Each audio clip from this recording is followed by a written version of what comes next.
Good day, it's October 6, 2025. The U.S. federal government is in shutdown since Wednesday last week, 1 minute past midnight. I'm Sam Buban. Welcome to The Pulse. And I'm Joe Boban. Welcome to this week's News Roundup. The U.S. government is on a shutdown, which means federal employees from all over the country, including those abroad like the U.S. embassies and diplomatic missions, are also on shutdown. That means no office or access to the U.S. embassies and consulates, to the smallest trade missions abroad for U.S. citizens abroad or those applying for visas to travel to the U.S. The White House and Republicans in Congress could not work or accept the proposals to prevent a shutdown, as the White House refuses to give in to any compromise from Democrats in the House and Senate. Republicans in the House of Representatives and the Senate were told by their leaders not to come to Congress, while the Democrats in both chambers had reported to Congress, as encouraged by the President, who prefers a shutdown rather than pass a continuing resolution to keep the government open until November 21st this year. As an explainer to our audience, what is a government shutdown? For our audience in different parts of the world, you probably haven't experienced in your lifetime or heard of your government being shut down, except in few countries that are considered failed states, like Somalia and Haiti, and parts of Sudan due to civil war or internal conflicts. Government shutdown has become a common occurrence to every presidency for the past several years since President Reagan's presidency, which had 8 shutdowns. Government shutdowns happens when Congress has not authorized a stopgap spending bill in the absence of a long-term general appropriations bill, which is required to be enacted by Congress by October 1st for the government to operate. During the shutdown, government services will halt. President Trump's first term has a record length of government being closed for business or shut down, which lasted for 35 days from December 22, 2018 to January 19th of 2019. Thousands of federal employees had to spend their Christmas season without a paycheck. Citizens with issues with their Social Security checks were not able to go to Social Security Administration to resolve their problems or issues because the offices were closed. Whether the White House and the Republican-controlled House of Representatives and the Senate are in conflict with Democrats that is behind the stalemate. Here's a brief explanation. Democrats wanted to pass a House spending resolution to allow the Affordable Care Act subsidies for lower-income families to continue. The Republicans don't want it because the President does not want it. In the Senate, Republicans want a spending resolution that would fund the government till November 21st and talk about the long-term budget before November 21st. It failed to get enough votes because Democratic senators wanted a longer-term spending resolution. So no deal could be reached. Shut down the government. Republicans are blaming the Democrats and telling their audience that Democrats wants to spend $1.5 trillion for the health care of illegal immigrants, which most Americans know as a brazen lie. Illegal immigrants are not eligible for health insurance under the Affordable Care Act, dubbed as Obamacare. President Trump, who had been pressuring Pam Bondi, the U.S. Attorney General and the head of the DOJ, to file charges against former FBI Director James Comey in what political observers and the media describe it as among revenge prosecution, finally got his wish. The former FBI director ended on the top list of Trump's target for revenge prosecutions that the president had been promising to his supporters during the 2024 campaign, owing to his leadership in the investigation of Russian interference in the 2016 election and the House investigation over Trump's attempt to influence Ukraine to investigate Hunter Biden. The Ukraine investigation ended up with Trump's first impeachment. James Comey is charged last week with 1 count of lying to Congress and 1 count of obstruction of congressional proceeding. The DOJ attorney assigned to prosecute the former FBI director is Lindsay Halligan, a former Trump lawyer who has 0 criminal litigation experience. Her practice experience is insurance law, picked by Trump to work as a White House aide. Shan Wu, in an opinion column on Daily Beast, described her work experience in the White House as one who was tasked with removing improper ideology from places like the National Zoo. Halligan replaced a career prosecutor, U.S. Attorney for the Eastern District of Virginia, Eric Seibert, who, under pressure from Trump to prosecute James Comey, resigned after telling Trump there is no sufficient evidence to warrant a prosecution. Seibert's deputy, another career prosecutor, was demoted by Pam Bondi and eventually fired. Many former judges and prosecutors commented that no career prosecutor would ever bring that case to court with so weak evidence. Hundreds of career prosecutors had left the Justice Department under Pam Bondi and Trump's second presidency. Although Trump newly appointed U.S. attorneys went along with the president in investigating New York Attorney General Letitia James, another target of Trump for revenge prosecution, U.S. Attorney Eric Seibert, was also one being pressured to seek prosecution of the New York State Attorney General for alleged mortgage fraud. Donald Trump, in a tweet last week, ordered Defense Secretary Pete Hegseth to deploy military in force to Portland, Oregon, due to what the president perceived as a terrorist threat. Oregonians in Portland metropolitan area had been holding protests against ICE operations in the city, and protesters citing abusive behavior by masked, unidentified ICE agents going into courthouses, schools, hospitals, and neighborhoods and arresting people who they can profile as immigrants. ICE command posts and detention facilities became a common place to hold protests as people around the country believe civil rights and due process are being summarily violated. Many U.S. citizens, naturalized citizens, are getting arrested and detained, and some spends time in detention for weeks needlessly.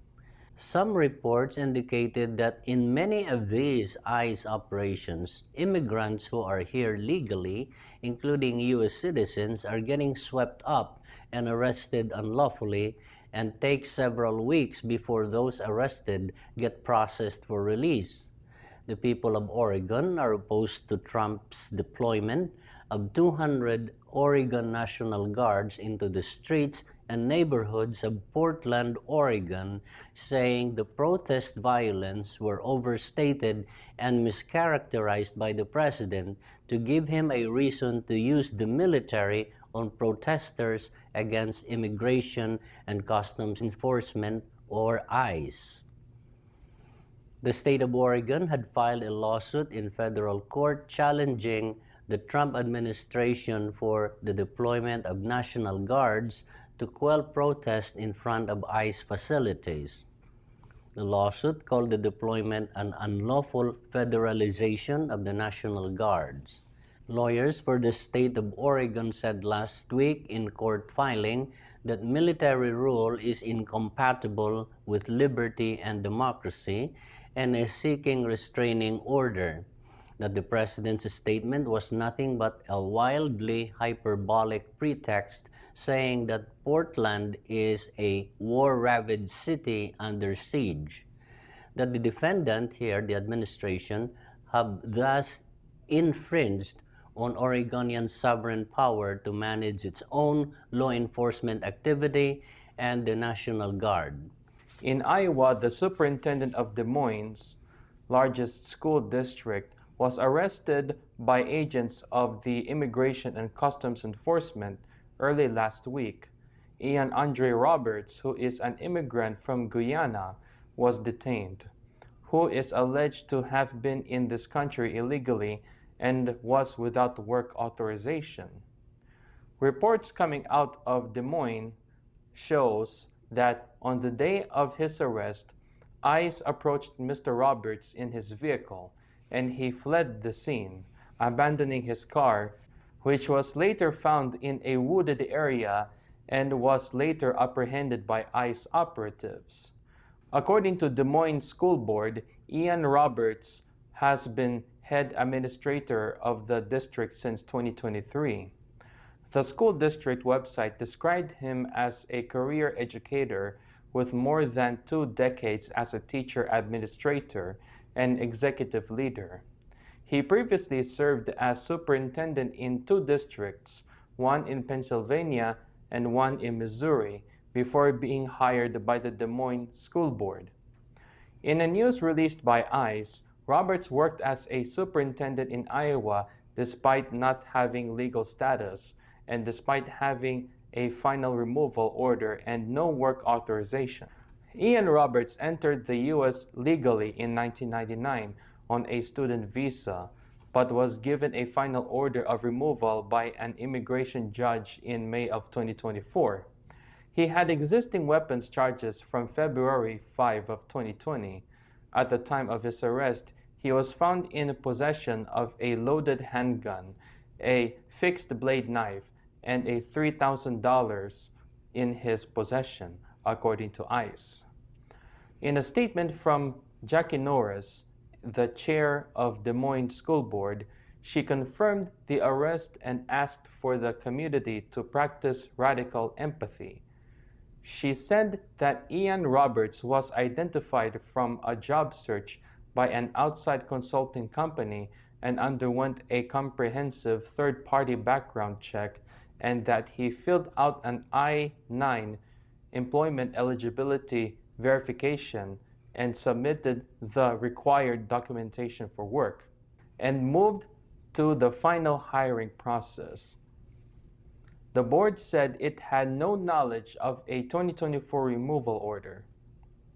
The Supreme Court of the United States handed over additional power to the president yet again.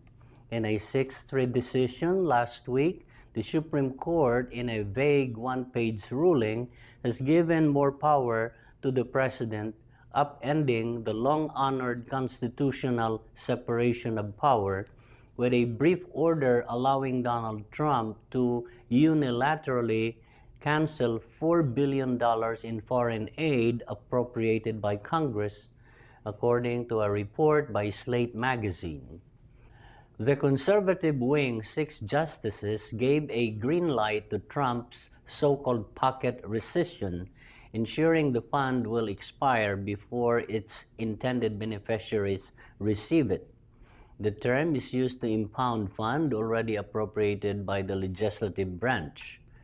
The High Court offered a single-page vague justification suggesting that the president's authority over foreign policy outweighs Congress' control over spending. The decision came out of the case Department of State versus AIDS Vaccine Advocacy Coalition.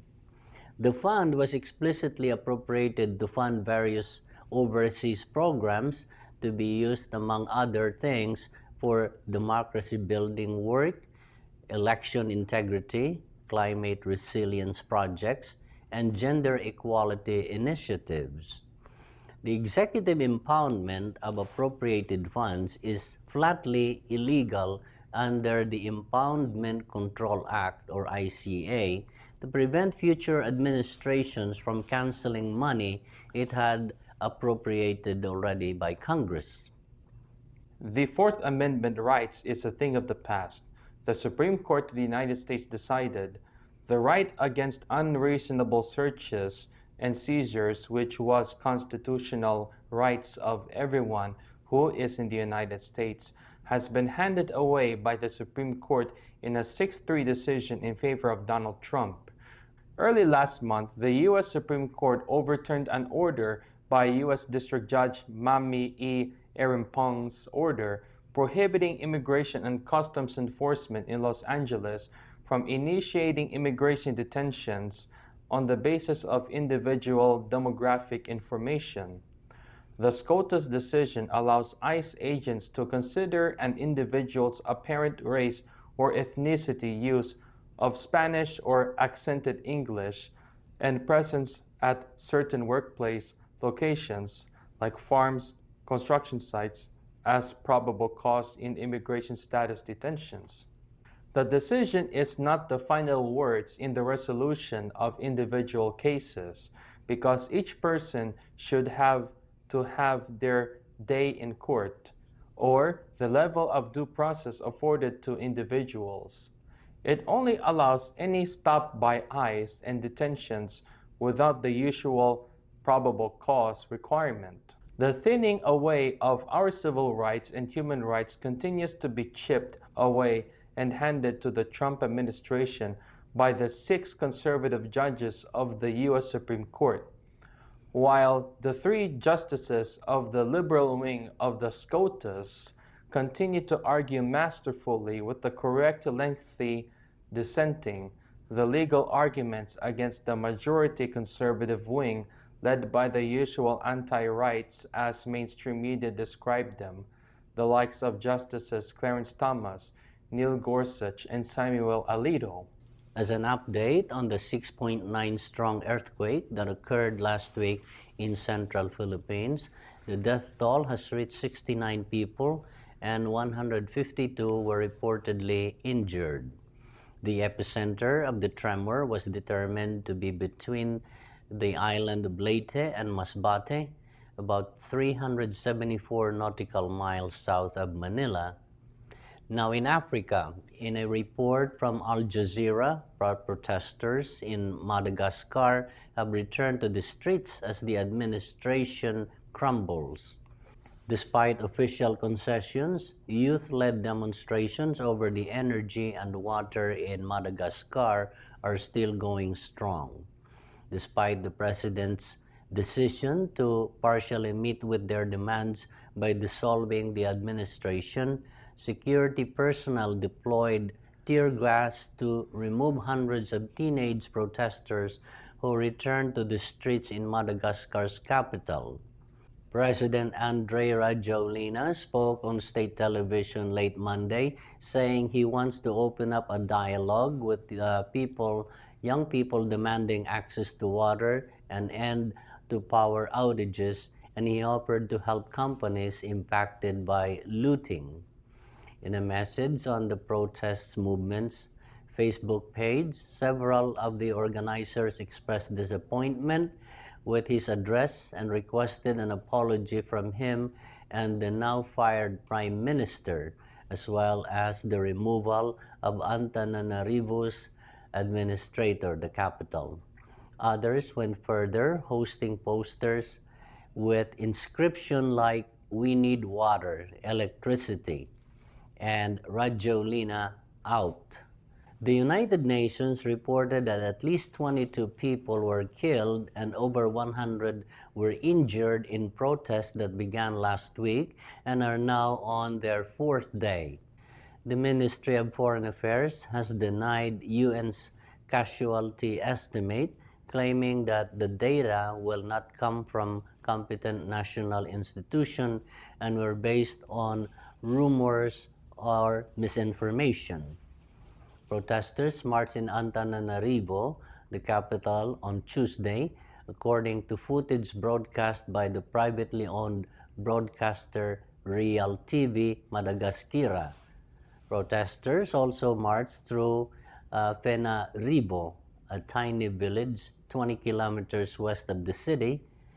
According to local media, rallies took place in Mahanganja, about 315 miles northeast of Antananarivo, and Diego Suarez, which is about 590 miles north of the capital. The four-day demonstrations, inspired by Gen Z uprising in Kenya and Nepal, were the largest the Indian Ocean island has seen in years, and they constitute the most serious challenge to Rajoelina had ever faced since his re-election in 2023. Rajoelina first rose to power in a 2009 coup. He resigned in 2014 but was elected president again in 2018, and he won a third term in December 2023 election that his opponents claimed was rigged. Last week, Madagascar's president stated that he had fired the energy minister for failing to do his job effectively, but protesters demanded that the president and the rest of the government also resign. Thousands flocked to the streets again on Monday. I understand the anger, sadness, and difficulties caused by power outages and water supply issues, said Rajoelina as he was speaking through a state broadcaster, Televisione Malagasy. At one of last week's Antananarivo demonstration, a placard read, "We don't want trouble, we just want our rights." However, other reports last week stated that protesters had vandalized, possibly by setting fire to the residences of at least two lawmakers. However, the Gen Z movement claims that paid goons robbed several buildings to damage their cause. Madagascar has been rocked by various upheavals since its independence in 1960, including large riots in 2009 that drove previous President Marc Ravalomanana to resign and brought Rajoelina to office. The protests are the biggest challenge the president has faced since the third re-election in 2023. The Danish Prime Minister has called for a firm response from the EU leaders to Russia's hybrid warfare in a report from the BBC.